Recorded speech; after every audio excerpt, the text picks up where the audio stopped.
Brad Williams, Frugal Finance, Swaptions. A swaption essentially represents an option associated with a swap. It can adopt either American or European forms.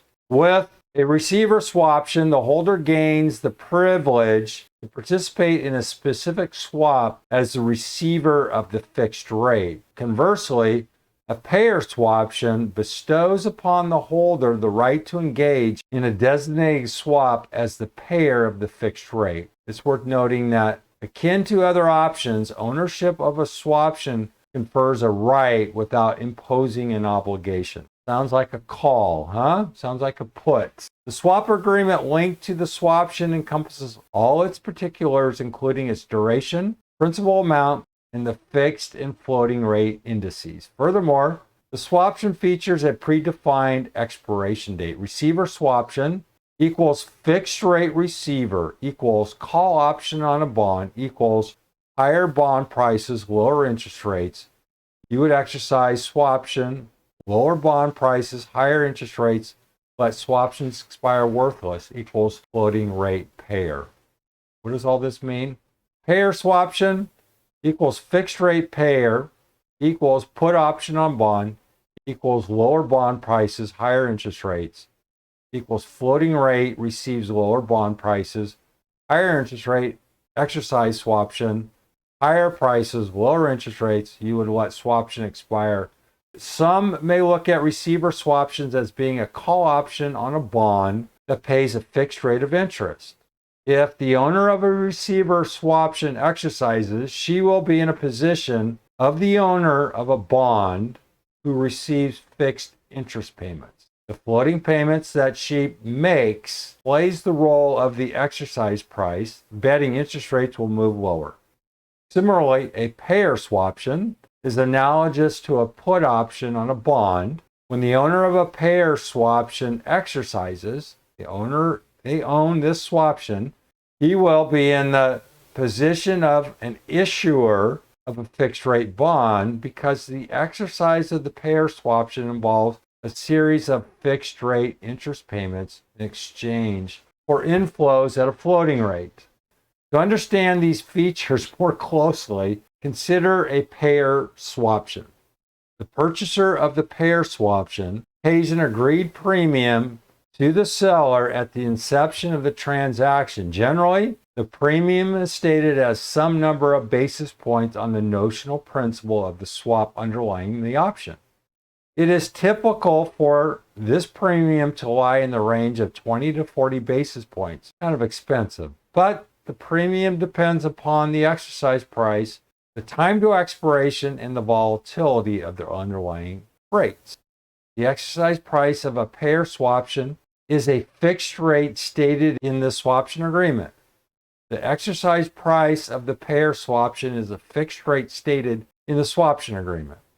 Assuming that the swaption is European, the owner will exercise the payer swaption if the contractually fixed rate, the exercise price, is lower than the fixed rate prevailing in the same open market for swaps with a similar tenure as the underlying payer swaption. When exercised by the owner of the payer swaption, the seller of the payer swaption is required to make the series of floating rate payments noted in the swap agreement.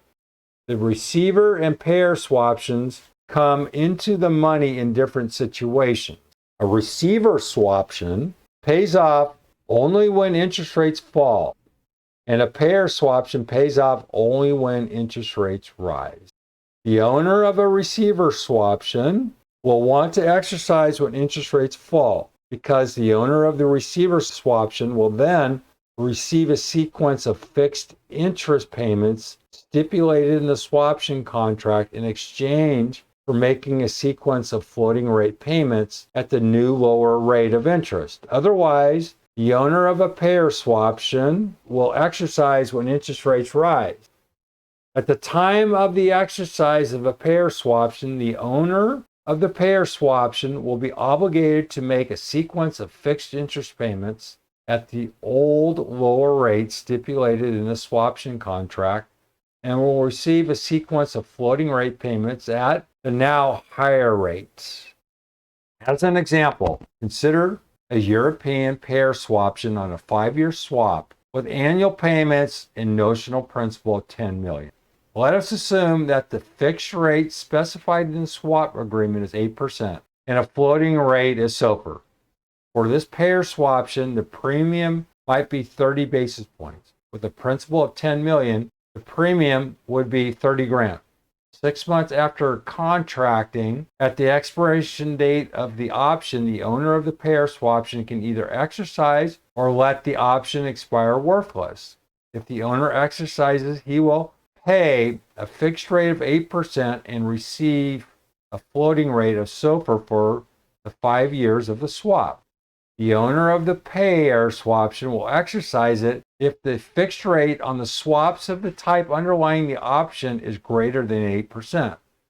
For example, at expiration, assume that the market for this type of swap calls for a fixed rate payment of 8.5% in exchange for SOFR for 5 years.